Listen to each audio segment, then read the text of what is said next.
Durante muito tempo, a única luz que conhecíamos vinha do céu. De dia, o sol. À noite, um número incontável de estrelas. E desde o início, nossos ancestrais acreditavam que o sol e as estrelas eram celestiais, de outro mundo. E eles estavam certos. Temos observado as estrelas por milhares de anos. Mas até pouco tempo, não conseguíamos entender muito bem nossa conexão com o cosmos. Mas agora, nossa visão astronômica está mais aguçada. Podemos ver mais longe e com mais nitidez. Podemos observar objetos que são invisíveis aos olhos humanos. Nossa visão, cada vez mais aprimorada, nos permitiu realizar grandes descobertas, revelando um universo impressionante e maravilhoso. O que veremos a seguir são as 13 maiores descobertas da astronomia.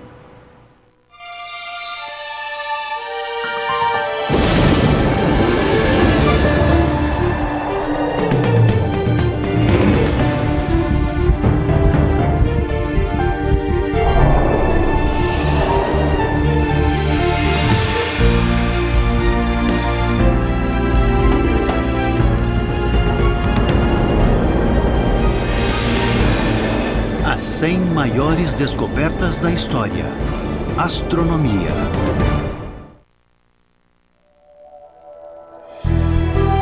Os planetas se movem. Nossa primeira grande descoberta aconteceu ao longo de séculos, quando os primeiros seres humanos observavam cuidadosamente o céu em lugares como este, nos desertos vazios e sem nuvens do sudoeste americano, no Oriente Médio, na África e na América do Sul. Entre estes antigos astrônomos, os mais importantes foram os mesopotâmicos. Eles consideravam os objetos no céu como deuses e construíam torres gigantescas para poder testemunhar o nascer e o pôr do sol, a lua e as estrelas. Por mais de 1000 anos, eles utilizaram tabuletas de argila para registrar o que viam. Para saber mais, fui visitar o professor de astronomia Owen Gingerich. Este é um exemplo de uma destas tabuletas de argila. Tente ler. Essas pessoas escreviam com letras bem pequenas. Eu fiquei muito surpreso quando uma pessoa entrou no meu escritório, pegou esta peça e começou a ler. E que língua é esta? Eu acho que é babilônio. Centenas destas tabuletas estavam desenterradas. Entre estas centenas de tabuletas estava uma chamada de Vênus de Amizāduqa. Amizāduqa. Bom, na verdade, ele foi um rei babilônio muito antigo, dos séculos 16 ou 17 a.C. E esta tabuleta registra o movimento do planeta Vênus. É o mais antigo registro que temos do movimento de um planeta. E o que os babilônios faziam com essa informação? Alguém sabe? Bom, era um país em que os rios Tigre e Eufrates podiam ter várias enchentes imprevisíveis. E o firmamento, em contraste, era tão maravilhosamente estável. Então, um tipo de astrologia se desenvolveu para tentar entender a ordem do cosmos, observando o céu e esperando talvez que essas configurações fornecessem algumas pistas sobre o que iria acontecer aos governantes terrestres lá embaixo. Então, eles começaram a registrar presságios, certos acontecimentos ruins, digamos politicamente. Como eram as estrelas no céu? Os planetas estariam na mesma disposição na próxima vez em que algo terrível acontecesse? Depois que os mesopotâmicos realizaram seus primeiros registros, os gregos deram o próximo passo. Alguns astrônomos gregos fizeram uma viagem à Mesopotâmia para descobrir o que estava acontecendo por lá. E parece que eles trouxeram alguns registros sistematizados. Isso acabaria fornecendo a base para elaborar uma teoria matemática sobre o movimento dos planetas. A partir de suas observações, os gregos desenvolveram uma visão do sistema solar que permaneceria pelos próximos 2000 anos. Os planetas se moviam. Sim, mas ao redor da Terra. Nossa próxima grande descoberta faria esta crença cair por terra. Terra se move. Estamos no ano de 1543. Um homem de 70 anos está morrendo. Seu nome? Nicolau Copérnico. Ele era médico e advogado de profissão, mas por quase 40 anos também foi astrônomo amador. Uma prática que o levou a desafiar uma das crenças mais fundamentais e sagradas de seu tempo. Quando jovem, Copérnico estudou o céu e descobriu que o sistema geocêntrico dos gregos falhava ao prever o movimento planetário. Ele começou a se perguntar se a própria Terra não estaria em movimento. Aqui temos o sistema de Copérnico, mas eu ajustei para ser um sistema ptolemaico, porque a pequena lâmpada está na Terra e... em vez do Sol. Em vez do Sol, para podermos ver as linhas de vista enquanto se movem. Então, o que estamos vendo aqui é a sombra de Saturno. Saturno se move lentamente para trás, mas veja Marte. Marte está andando para trás. Está mesmo. Ele é retrógrado. Como vimos pela lâmpada na Terra. É assim que o vemos a partir da Terra. Agora ele vai parar e vai começar a ficar menor. Ele vai desaparecer no céu. Agora ele irá para frente de novo. Mas aqui está a ideia de Copérnico. Agora o Sol está no centro. O Sol está no centro. E de repente... todos os planetas estão se movendo sempre da mesma forma. Eles não param. Copérnico percebeu que os movimentos dos planetas eram melhor explicados se o Sol fosse o centro do sistema solar, com a Terra girando em torno dele como um planeta qualquer. Foi uma percepção revolucionária. Apesar de não haver nenhuma prova de que a Terra se movia, ele escreveu este livro, a base de sua nova teoria. Esta ideia, este livro, mudou o mundo. Sim, porque fez da Terra um planeta e fixou o Sol no centro. Agora, sem essa percepção, não teríamos avançado na física, a física do cosmos. Por acaso, as últimas páginas escritas, estas aqui, no começo do livro, lhe ocorreram no mesmo dia em que ele morreu. Eu acho que ele estava parcialmente paralisado por um derrame. E provavelmente ele aguentou até ter certeza de que ficassem prontas. As órbitas planetárias são elípticas.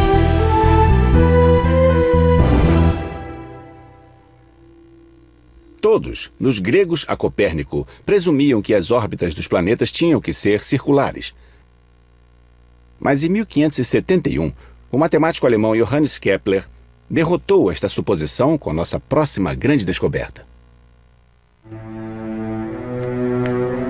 Desprovido de instrumentos, Kepler improvisou formas de calcular a órbita circular de Marte. O trabalho era tedioso. Kepler escreveu que quase foi levado à loucura, calculando e refletindo sobre o assunto. Seus cálculos começaram a revelar que o conceito dos planetas se moverem em círculos simplesmente não funcionava. Então ele teve uma nova ideia. Kepler percebeu que o Sol devia estar conduzindo os planetas de uma forma que ele ainda não compreendia inteiramente. E para obter uma descrição coerente, ele descobriu que a trajetória seria uma elipse e não um círculo. Com este insight revolucionário, Kepler inventou o primeiro método de prever com precisão o movimento dos planetas e das estrelas através do firmamento. Quando suas tabelas previram que o planeta Mercúrio passaria em frente ao Sol, e nenhuma outra tabela chegou nem perto, foi uma prova dramática da precisão de sua astronomia. Ela ligava os movimentos dos planetas solidamente ao Sol. Este foi um ponto muito importante que ajudou a enfatizar a ideia de que o sistema heliocêntrico de Copérnico realmente possuía uma importância física.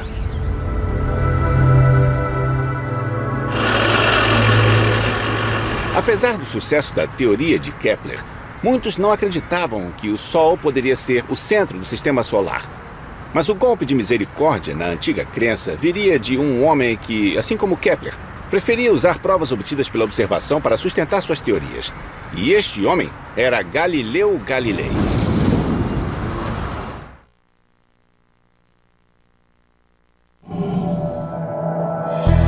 Júpiter tem luas. Conheça Galileu Galilei. Um homem determinado a buscar a verdade sem se importar com os obstáculos. E no caso da nossa próxima grande descoberta, sua determinação o levou a revolucionar nosso conhecimento sobre o Sistema Solar. No ano de 1609, Galileu ficou fascinado por uma nova invenção chamada telescópio. Na verdade, era um brinquedo de carnaval. Quando Galileu ouviu falar dele, ele começou a construir um. Ele aperfeiçoou o brinquedo, transformou-o em um instrumento científico.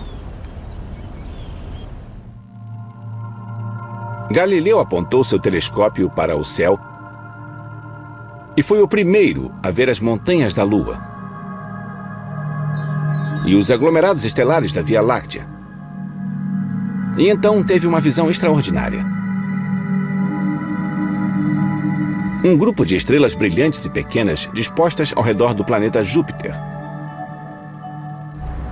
Temos o manuscrito de sua primeira semana de observações. E é maravilhoso, porque vemos que ele gradualmente chegou à conclusão de que essas pequenas estrelas se moviam ao redor de Júpiter.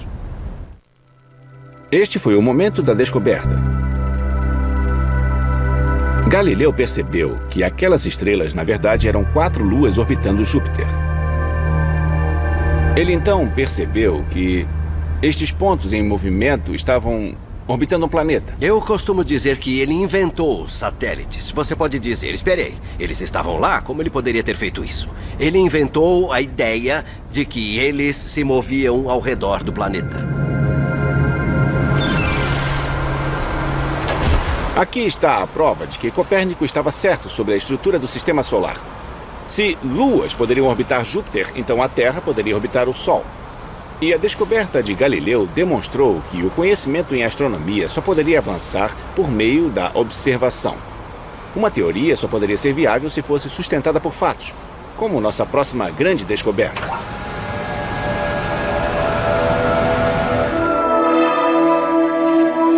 O cometa Halley.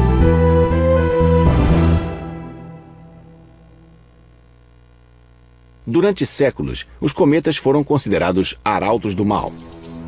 No fim da Idade Média, a passagem de um cometa inspirava medo e terror. Mas o cientista renascentista Edmund Halley, como Galileu, estava interessado em fatos, não em superstição. Em 1695, ele começou a procurar registros de ocorrências antigas e recentes de cometas. Ele encontrou 24 cometas cuja passagem pelo céu havia sido registrada com detalhes suficientes para que ele esboçasse suas órbitas. Para sua surpresa, ele descobriu que 3 daqueles cometas pareciam seguir a mesma órbita aproximada, circundando o Sol a cada 76 anos. A partir disso, ele pensou, muito bem, este é um cometa que irá retornar dentro de 76 anos. Ele compreendeu que aqueles 3 cometas, na verdade, eram o mesmo cometa. O mesmo cometa. Halley tinha tanta certeza da órbita do cometa que fez uma previsão arrojada. Ele disse que o cometa retornaria no ano de 1758. E adivinha? Ele voltou. O cometa voltou. Infelizmente, Halley não viveu para saborear sua descoberta. Desde então, o cometa Halley, como se tornou conhecido, foi avistado 3 outras vezes por animados observadores do céu em todo o planeta. Não mais um mau presságio, a descoberta do cometa de Halley se tornou um marco na história da astronomia, substituindo uma crença supersticiosa por uma compreensão científica e racional do universo físico. A Via Láctea é um disco de estrelas.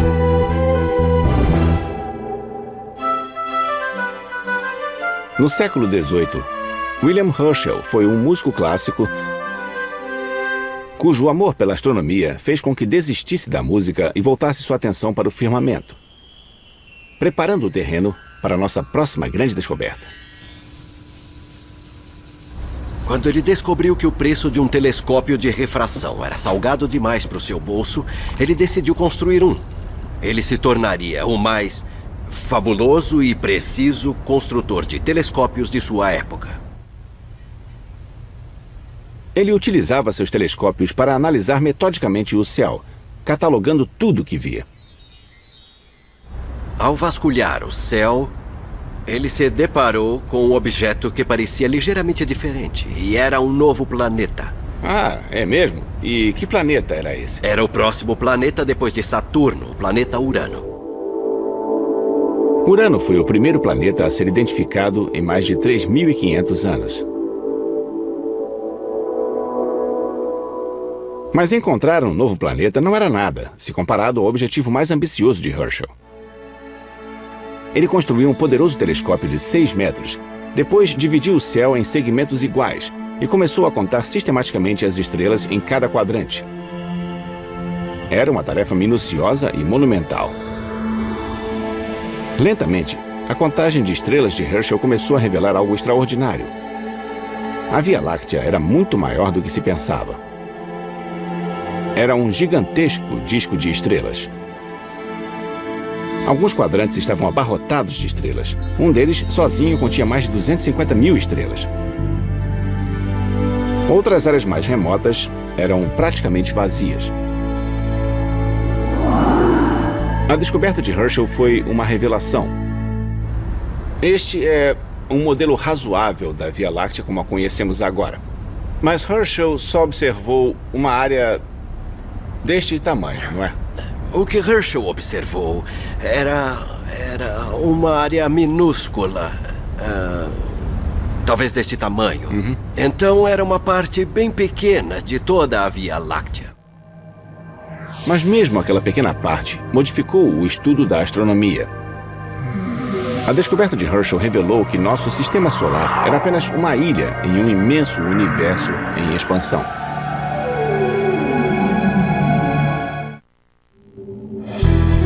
Relatividade geral. Graças às reflexões de um obscuro funcionário de um escritório de patentes na Suíça, nossa próxima grande descoberta revelou que o universo era um lugar estranho e misterioso. Este funcionário era Albert Einstein. No início do século XX, ele estava intrigado, assim como o resto da comunidade científica, pelo enigma da órbita do planeta Mercúrio. Apesar de as leis da gravidade de Newton descreverem com precisão o movimento dos planetas, estas leis falhavam na hora de prever corretamente a órbita de Mercúrio. O enigma estava relacionado ao periélio de Mercúrio, o ponto de sua órbita mais próximo do Sol. A cada século, o periélio de Mercúrio avançava ligeiramente, uma mudança que as equações de Newton não poderiam considerar.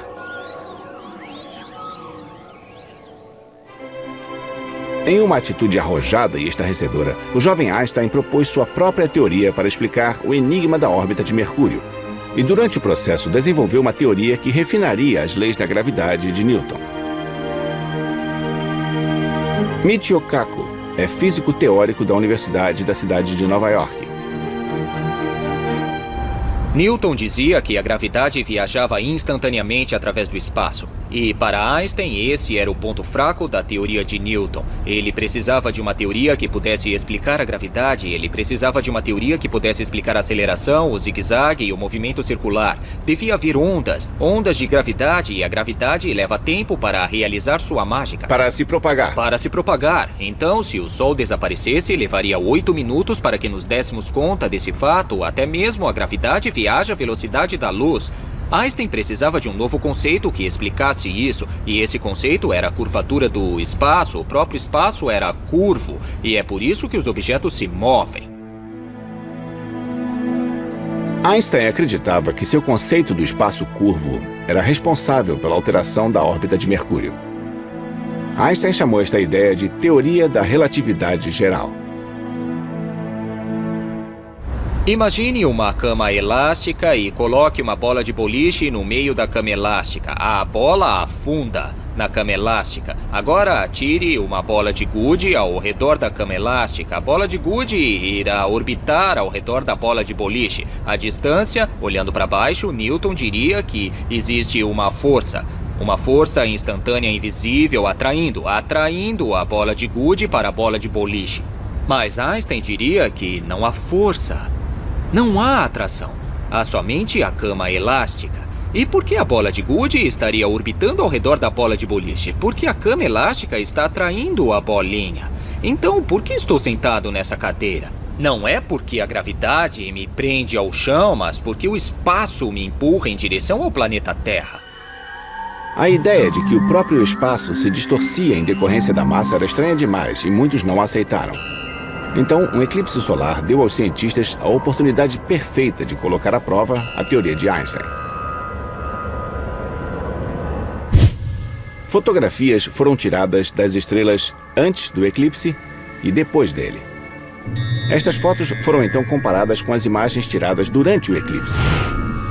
Elas mostram que a posição das estrelas na foto do eclipse voltava-se ligeiramente para dentro, curvando-se quando a luz das estrelas passava pelo campo gravitacional do Sol.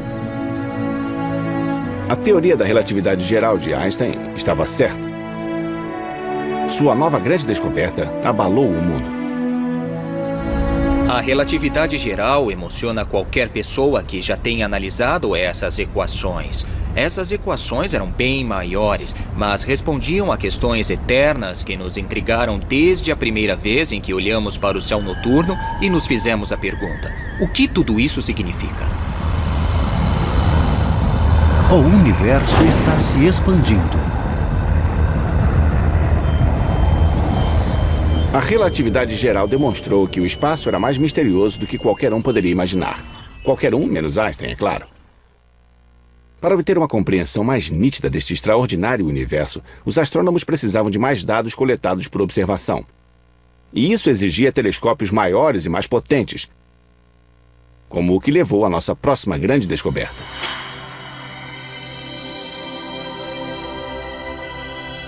Quando Herschel finalizou sua pesquisa celeste em 1830, eles haviam catalogado milhares destes belos, mas estranhos objetos, conhecidos como nebulosas brancas. Na época, ninguém sabia se elas faziam parte da nossa galáxia ou de universos isolados e distantes, como a Via Láctea.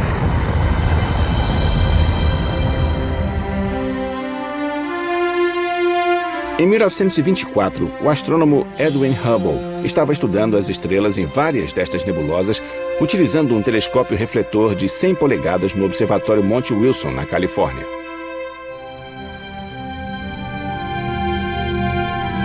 O telescópio permitiu a Hubble calcular que as galáxias estavam a centenas de milhares, talvez milhões de anos-luz de distância. Ali estavam objetos tão enormes e povoados de estrelas como a nossa própria galáxia, a Via Láctea. É por isso que nós hoje chamamos as nebulosas brancas de galáxias. Quanto mais Hubble estudava essas galáxias, mais intrigado ficava. Naquele tempo, os cientistas sabiam que um raio de luz vindo de uma estrela aparecia como uma cor diferente no espectro. A cor mudava de acordo com o movimento da estrela. Um desvio para o azul significava que a estrela estava se movendo para mais perto da Terra. Um desvio para o vermelho, que ela estava se distanciando. A quantidade de desvios da cor também revelava a velocidade daquele movimento. Hubble descobriu que, ao medir a distância de uma galáxia, seu espectro quase sempre se desviava para o vermelho. E não foi só isso. Quanto maior a distância, maior o desvio para o vermelho. Em outras palavras, o universo estava se expandindo. Foi uma descoberta estarrecedora, com implicações profundas. Ao fazer cálculos retroativos à expansão, os cientistas descobriram que o universo havia tido um início cataclísmico, que um astrônomo chamou de Big Bang.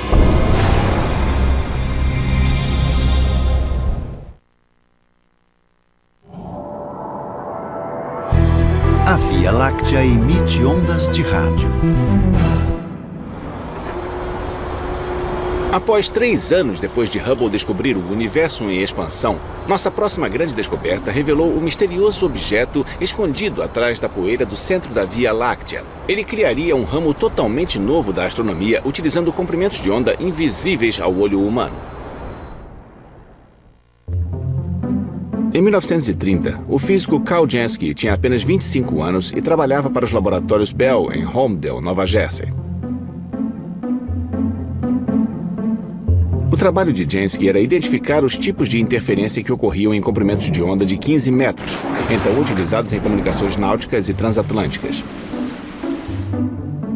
Depois de passar mais de 1 ano registrando dados, Jansky percebeu que havia 3 formas de estática nesta frequência. A primeira era nitidamente produzida pela ionosfera da Terra. A segunda era provocada por tempestades locais. E o terceiro sinal era misterioso, contínuo. No início, ele pensou que parecia vir do Sol. A cada manhã, este sinal lentamente se elevava com o Sol. Durante o dia, ele girava pelo céu e então diminuía juntamente com o Sol. Mas com o passar do tempo, Jansky descobriu que o misterioso sinal de rádio lentamente se afastava do Sol, como se viesse de algum ponto fora do sistema solar. Finalmente, Jansky identificou sua localização em algum lugar na região da constelação de Sagitário. Ele acreditava que havia descoberto um desconhecido objeto interestelar no centro da galáxia. E ele tinha razão. Mais tarde, astrônomos confirmaram que Jansky havia descoberto um gigantesco buraco negro, com massa equivalente a 3 milhões de sóis. Talvez ainda mais significativo seja o fato de que ele foi o primeiro a observar o universo utilizando a radioastronomia, uma forma inteiramente nova de estudar o céu. Foi uma descoberta fundamental. Jansky havia provado que o céu não cintilava apenas com o brilho suave das estrelas. Estranhos objetos se ocultavam em algum lugar a muitos anos-luz de distância, que irradiavam mais energia que galáxias inteiras, como quasares e pulsares, estrelas mortas que giravam furiosamente, com massas tão densas que uma única colher de chá poderia pesar milhões de toneladas. Antes que os astrônomos sequer começassem a entender a vida e a morte das estrelas, novos telescópios teriam que ser construídos para poder observar o céu em diferentes comprimentos de onda. Mas antes que isso pudesse ocorrer, a radioastronomia produziu outra grande descoberta. Apesar de profetizada, ela foi tão inesperada para seus descobridores como as de Jansky. E, mais uma vez, aconteceu nos laboratórios em Holmdel, Nova Jersey. Radiação cósmica de fundo. Em 1964, os laboratórios Bell dispunham de uma antena de micro-ondas de 6 metros que não era utilizada. Em vez de destruí-la, o laboratório decidiu permitir que os astrônomos a utilizassem para pesquisa. 2 físicos, Arnold Penzias, de 31 anos, e Robert Wilson, de 28 anos, decidiram utilizar a antena para medir a temperatura do halo de gás que envolvia a Via Láctea. O que aconteceu a seguir foi uma das mais extraordinárias descobertas da astronomia moderna. Oi, Bill. Olá, Dr. Wilson. Eu fui aos laboratórios Bell para ouvir a história em primeira mão do próprio Robert Wilson. Nós dois, Arno Penzias e eu, viemos trabalhar aqui depois de nos formarmos. Viemos medir a radiação proveniente da Via Láctea. E é aí que entra esta antena, porque poderíamos desprezar a radiação que vinha da Terra. E o que restasse é o que estava vindo do céu. Só captávamos cerca de 2 graus da atmosfera da Terra. Talvez pegássemos 1 grau das paredes desta coisa, mas quando a ligamos pela primeira vez, era mais do que o dobro disso, estava em 7 graus. E isso não estava certo. Alguma coisa da Terra devia interferir em nossa instrumentação. Estávamos no alto de uma colina sobre a cidade de Nova York. Tínhamos um instrumento ideal para checar a área. Então simplesmente a apontamos para o horizonte, varremos o horizonte e veja só, não havia nada demais. Havia um casal de pombos que vivia aqui e é claro que estava coberto de várias fezes de pombos. Então pensamos nós, talvez as fezes dos pombos estejam fazendo mais do que imaginávamos. Arno e eu então decidimos limpar todas as fezes. E nos livramos dos pombos. Como assim? Como se livraram dos pombos? Utilizamos o correio e os mandamos para o local mais distante possível, que era Whippany, em Nova Jersey. Para um criador de pombos que disse, esses pombos não prestam, e o soltou. Alguns dias mais tarde, eles voltaram. 65 quilômetros e eles voltaram. Então, nosso técnico trouxe uma arma e... E isso deu certo, não é? Eu não estava aqui, eu não vi, mas também não resolveu o nosso problema. Ainda tínhamos 3, 4 graus a mais. Começamos a ficar perplexos porque, sabe, nós acreditamos na física. Estava vindo de algum lugar. Podíamos calcular o que a antena estava fazendo se não fosse este barulho excessivo. Quando Penzias e Wilson detectaram a estática de rádio, havia duas teorias rivais sobre a origem do universo. Havia a teoria do Big Bang, sustentada pelo universo em expansão de Hubble, e havia a teoria do estado estacionário, que defendia um universo atemporal, sem começo nem fim, expandindo-se eternamente. Quando um amigo soube o que Penzias e Wilson haviam descoberto, ele sugeriu que procurassem alguns cosmologistas da Universidade de Princeton, que defendiam a teoria do Big Bang. Eles acreditavam que uma grande explosão havia deixado uma débil fosforescência térmica no universo, traços do calor da própria explosão detectável em todo o firmamento.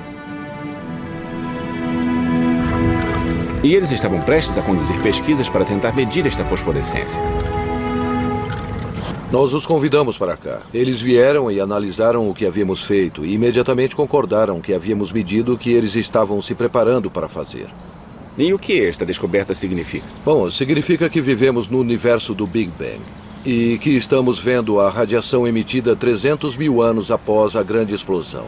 Em muitos casos, quando há uma mudança de paradigma na ciência, leva uma geração para as pessoas aceitarem. Mas neste caso, acho que o mundo estava pronto para ela. A humanidade sempre se perguntou sobre a sua origem. Existem histórias religiosas em todas as civilizações já encontradas, e acho que temos a resposta definitiva. Nós viemos de uma grande explosão.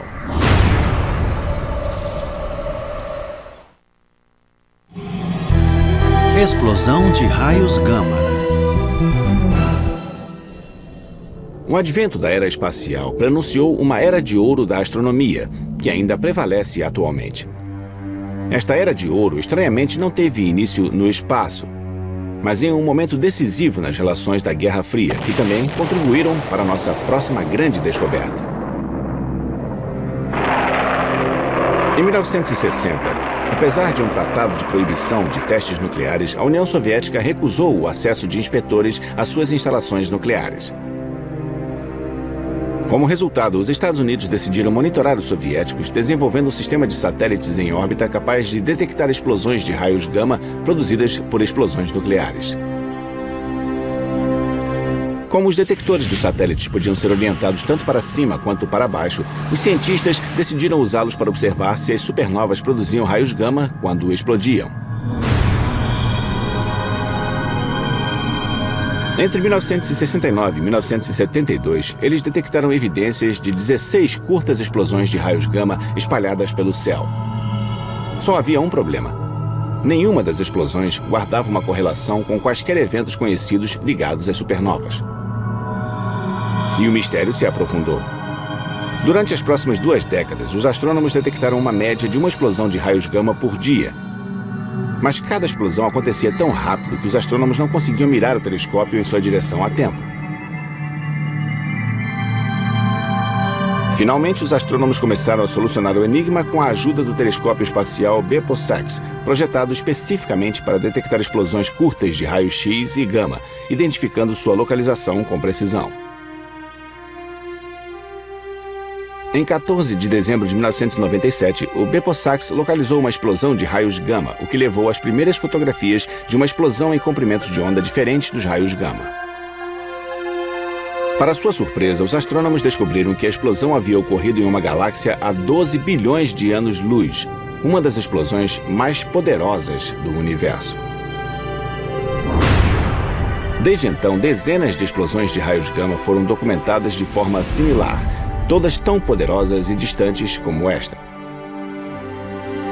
Seja como for, a descoberta das explosões de raios gama mais uma vez nos mostrou que, ocultos pelo véu da atmosfera terrestre, estão objetos que não são apenas estranhos e de difícil compreensão, como buracos negros, pulsares e quasares, mas também são letais.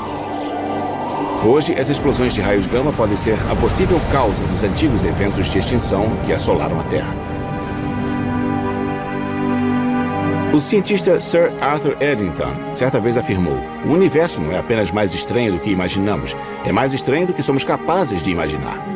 Ele deve ter se inspirado nas explosões de raios gama, no universo em expansão ou na teoria geral da relatividade.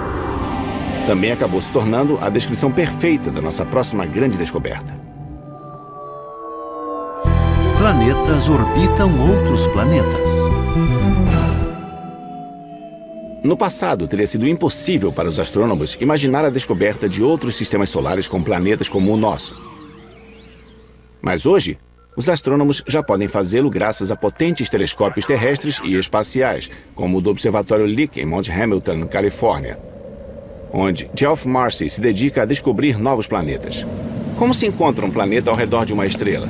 Bem, é muito fácil. Nós observamos a estrela para ver se ela oscila em resposta à atração gravitacional do planeta. Muito fácil. Muito fácil. Só precisa de um desses. Isso mesmo. Este é o telescópio de 3 metros do Observatório de Lick.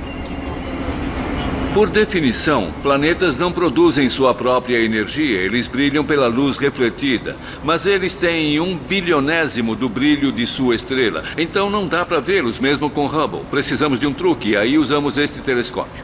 Um truque? O efeito Doppler é o nosso truque. Nós medimos a oscilação da estrela, modificando as ondas de luz que vêm da estrela enquanto ela oscila. A busca por sistemas planetários extraterrestres ganhou força no início dos anos de 1990, quando um astrônomo polonês fez uma surpreendente descoberta. Há uma descoberta maravilhosa de Alex Volchan. É um sistema de 3 planetas orbitando um pulsar, e a forma como ele descobriu isso é emocionante. Ele observou os pulsos vindos do pulsar, e a chegada desses pulsos se modificava quando o pulsar se aproximava ou se afastava de nós. São estrelas ocultas. Pulsares emitem raios X, ultravioleta e raios gama. Eles são os produtos finais bizarros da explosão de uma supernova. E apesar deste ambiente bizarro, lá estavam planetas do tamanho da Terra ao seu redor. Se havia planetas desse tamanho ao redor de pulsares, pode apostar que haveria planetas do tamanho da Terra ao redor de estrelas. Há planetas do tamanho da Terra ao redor de pulsares? Do tamanho da Terra e até da Lua, entre os 3 planetas. Ele detectou esses? Ele os detectou pela oscilação do pulsar. É a coisa mais sensacional do mundo. É inacreditável. Desde a descoberta de Volchan, Marcy e outros astrônomos descobriram mais de 130 planetas extrasolares. Nós pensávamos que nunca encontraríamos sequer um planeta, e havíamos encontrado o único sistema planetário triplo e quádruplo com este telescópio. Nossa, então eles também são planetas grandes, não é? Estes planetas são do tamanho de Júpiter, Saturno, e o menor é como Netuno. É, um pequeno Netuno. Foi realmente emocionante. Encontramos planetas do tamanho de Júpiter, mas mesmo estes eram pouco maiores que a Terra. Enquanto planetas do tamanho da Terra ainda não forem encontrados, a busca continua. Como você escolhe uma estrela para observar? Nós tentamos escolher estrelas mais ou menos parecidas com o nosso Sol, algumas com mais massa, outras com menos, mas já adultas ou mais velhas, porque já assentadas. Para que um planeta do tamanho da Terra seja habitável, a temperatura tem de ser adequada, nem tão fria a ponto da água ficar presa no gelo, nem tão quente, o que transformaria a água em vapor. Mas num planeta com a distância perfeita de sua estrela, para que a temperatura seja ideal para manter a água líquida durante bilhões de anos, é só deixar a evolução darwiniana fazer o serviço. Parece cachinhos dourados e seu mingau. Isso mesmo, não pode ser tão quente nem tão frio. Nós adoraríamos encontrar um assim. Um planeta como a Terra que pareça azulado, o que nos diz que há água em sua superfície, com uma análise espectroscópica da atmosfera que nos diga que há oxigênio, dióxido de carbono, nitrogênio e talvez metano. Não se pode ter uma atmosfera com oxigênio e metano, a menos que haja vida produzindo oxigênio por fotossíntese e o metano por pântanos e bovinos que produzam este gás. Então, se encontrarmos oxigênio e metano, encontraremos vida. É mesmo? Será tão simples assim? Há céticos, e eu sou um deles, mas procuramos os melhores sinais e identificadores. E uma atmosfera como a da Terra, com oxigênio, metano, nitrogênio, dióxido de carbono, não pode haver nada melhor para indicar vida. Suponha que você tenha um telescópio, um dispositivo sensível o suficiente para encontrar um planeta como a Terra. Você o apontaria para algumas das estrelas em que vocês já identificaram planetas? Com certeza. Os Júpiteres e os Saturnos que temos encontrado são os sinais. Eles indicam sistemas que podem abrigar terras, especialmente se houver um Júpiter longe o bastante de sua estrela, o que permitiria uma terra na zona habitável ao redor daquela estrela. O que fez você perseguir planetas em outras estrelas? Bem, lembro que quando era criança eu pensava, será que existem outras terras lá fora? E se houver, elas seriam habitáveis? E se sim, haveria vida nesses planetas, especialmente vida inteligente? Nós humanos adoraríamos saber, estamos sozinhos no universo? Existem outros planetas como a Terra, planetas habitáveis? Existem outras criaturas lá fora que pensam e sonham e também estão nos procurando? No final, acredito que nós, humanos, estamos tentando encontrar nossas origens no espaço, quimicamente e biologicamente, entre as estrelas. O universo está acelerando. Quando o universo se expandiu depois do Big Bang, é razoável pensar que a atração gravitacional de toda a matéria deveria arrastar todo o material em expansão, levando à diminuição desta expansão. Mas quanto o universo estava desacelerando? Na década de 1990, o telescópio espacial Hubble possibilitou que equipes de cientistas respondessem a essa questão estudando a intensidade luminosa de um tipo especial de explosão estelar chamado supernova tipo 1A. Eu visitei o Laboratório Nacional Lawrence Berkeley, em São Francisco, para falar com o astrofísico Saul Perlmutter, que encabeçava o projeto de cosmologia da supernova. Então, o que você descobriu? Nós começamos a fazer medições para tentar descobrir quanto o universo em expansão estava desacelerando. Quando vimos os primeiros dados, pensamos, bem, isso é engraçado, parece que o universo não está indo mais devagar. Mas tudo bem, também estamos certos que já fizemos todos esses testes, calibragens e confirmações. E achamos que quando tivéssemos todos os números checados e analisados, este efeito iria desaparecer. Talvez tivéssemos que consertar um sinal em algum lugar. É um sinal de menos que deveria ser de mais. É isso mesmo, alguma coisa bem trivial. E checamos os passos do processo. E aos poucos chegamos a um ponto em que pensamos, este efeito não está desaparecendo. Esta é a resposta correta. Parece mesmo que o universo está acelerando. E por que isso é tão importante? Esta aceleração do universo não tem cabimento. Entendemos bem que todas estas forças estão no universo e que todos estes objetos também estão. E foi uma das primeiras vezes em que nos deparamos com algo que não podíamos prever. E agora estamos tentando compreender o que tudo isso significa. Venha, eu vou lhe mostrar um pouco do que estamos fazendo. Por que ele está acelerando? Bom, esta é a questão. Todos estamos doidos para saber a resposta. E um jeito de pensar sobre isso é que se você tenta uma forma tão estranha de energia, capaz de atravessar o espaço, ela pode realmente acelerar o universo enquanto a gravidade tenta desacelerá-lo. E nós a chamamos de energia escura para refletir o fato de que não sabemos o que é. É um mistério. É completamente bizarra. Não temos ideia do que seja. Queremos realizar estudos para saber o que ela poderia ser. O que precisamos fazer agora é reunir dados que irão pulverizar as diferentes respostas. E onde vão obter esses dados? O grande objetivo que estamos atrás é um projeto que você pode ver aqui. Um projeto de satélite. O projeto que temos aqui foi chamado de SNAP, sigla em inglês para Sonda de Aceleração das Supernovas. Será um novo telescópio espacial com um campo de visão muito grande. Então, em vez de olhar o universo por um buraco de fechadura, vamos olhar para ele por uma bela janela. Agora eu vou mostrar no que estamos trabalhando. Achamos que isso pode nos ajudar a descobrir por que o universo está acelerando e o que a energia escura realmente é. Aqui temos o SNAP, que esperamos poder lançar num futuro não muito distante. Ele será posicionado em um local além da Lua. Deste ponto vantajoso, é possível medir o histórico da expansão com tantos detalhes que poderemos realmente ver as pequenas mudanças que ocorrem da desaceleração para a aceleração. Veja bem, quando o universo era bem denso e coeso, a gravidade era mais importante, desacelerava a expansão. Ao continuar expandindo, mesmo cada vez mais devagar, isso mudou. A gravidade se tornou menos importante que a energia escura, que então assumiu e começou a acelerar a expansão. Então, queremos descobrir exatamente como esta mudança ocorreu, e isso irá nos dizer quais possíveis teorias diferentes estariam certas para explicar a energia escura. Sempre expandindo. Mas lentamente estão acelerando. Exatamente. E é onde estamos agora. Então a questão é, ele desacelera e algo estimula. Ou ele desacelera, sofre uma oscilação e então decola. Entende como essa transição funciona?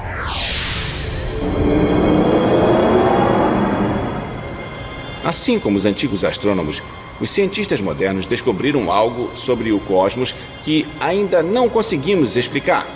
Os observadores e teóricos é que irão explicar o que está acontecendo em nosso universo em expansão. Para isso, eles precisarão de novas ideias e instrumentos melhores.